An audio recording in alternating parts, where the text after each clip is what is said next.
YCP ఆరో జాబితాను విడుదల చేసింది ఈ రోజు. ప్రస్తుతం దీనికి సంబంధించి అయితే బ్రేకింగ్ నడుస్తుంది. రాజమండ్రి ఎంపీ అభ్యర్థిగా గూడూరి శ్రీనివాస్ పేరును ప్రకటించింది. అదేవిధంగా గుంటూరు ఎంపీ అభ్యర్థిగా ఉమ్మారెడ్డి వెంకటరమణ, నెక్స్ట్ నర్సాపురం ఎంపీ అభ్యర్థిగా అడ్వకేట్ ఉమాబాల పేరును ప్రకటించింది. ఇక మైలవరం ఎమ్మెల్యే అభ్యర్థిగా తిరుపతి రామ్ని, వీరి పేర్లతో సహా మిగిలిన వారి పేర్లు కూడా వైసీపీ ఆరో జాబితాలో ప్రకటించింది.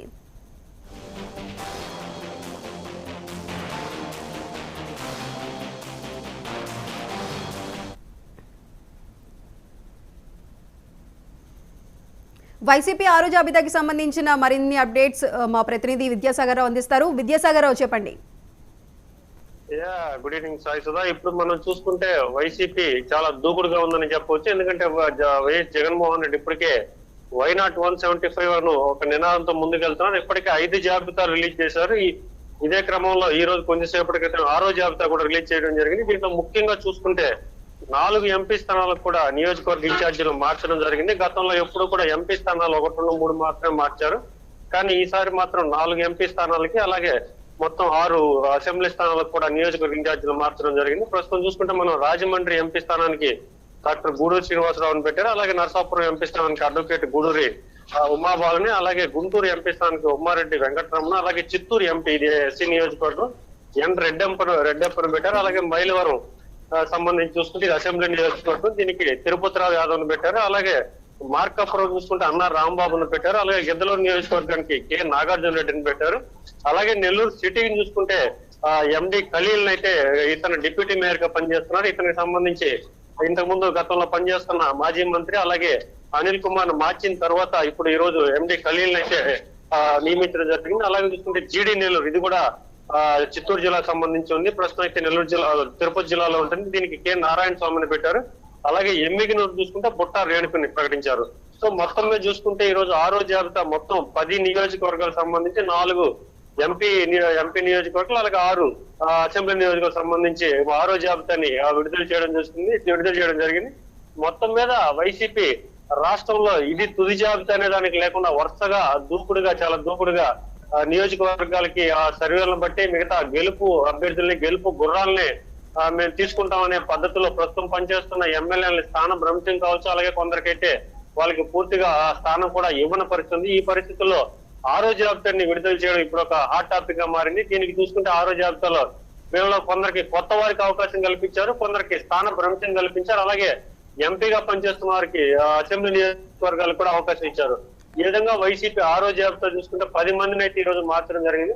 మొత్తం మీద రాష్ట్రంలో ముఖ్యమంత్రి జగన్మోహన్ రెడ్డి వైనాట్ 175 నినాదానికి దూకుడుగా వెళ్తున్నారు.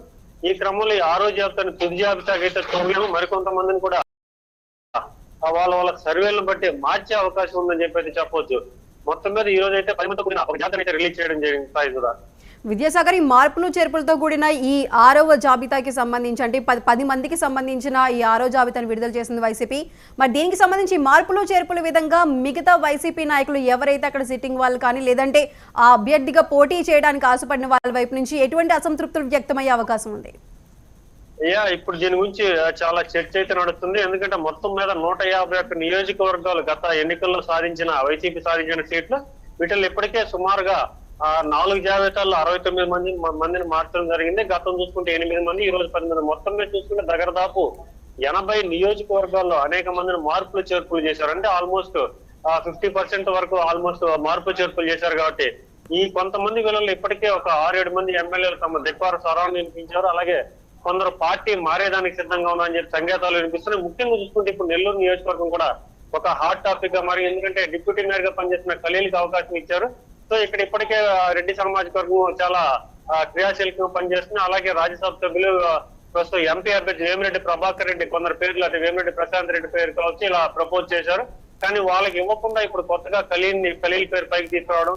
సో ఈ విధంగా చూసుకుంటే వీళ్ళందరిలో కూడా ప్రస్తుతం పనిచేస్తున్న ఎమ్మెల్యే అభ్యర్థులు చాలా వరకు వీళ్ళు ఎదురు తిరుగుతారు. రేపు పార్టీని మారే అవకాశాలు కూడా ఉన్నాయి. కాబట్టి వీళ్ళంతా ప్రస్తుతానికైతే చాలా పార్టీ మీద వ్యతిరేకత ఉన్నారు. ఎందుకంటే వైసీపీకి నమ్మకంగా పనిచేస్తున్నాం, ఎన్ని రోజులు పనిచేసి సడన్ గా ఈ రోజు మాకు టికెట్ లేని చెప్పి వీరంతా కూడా ఒక నిరుత్సాహ పరిస్థితిలో ఉన్నారు.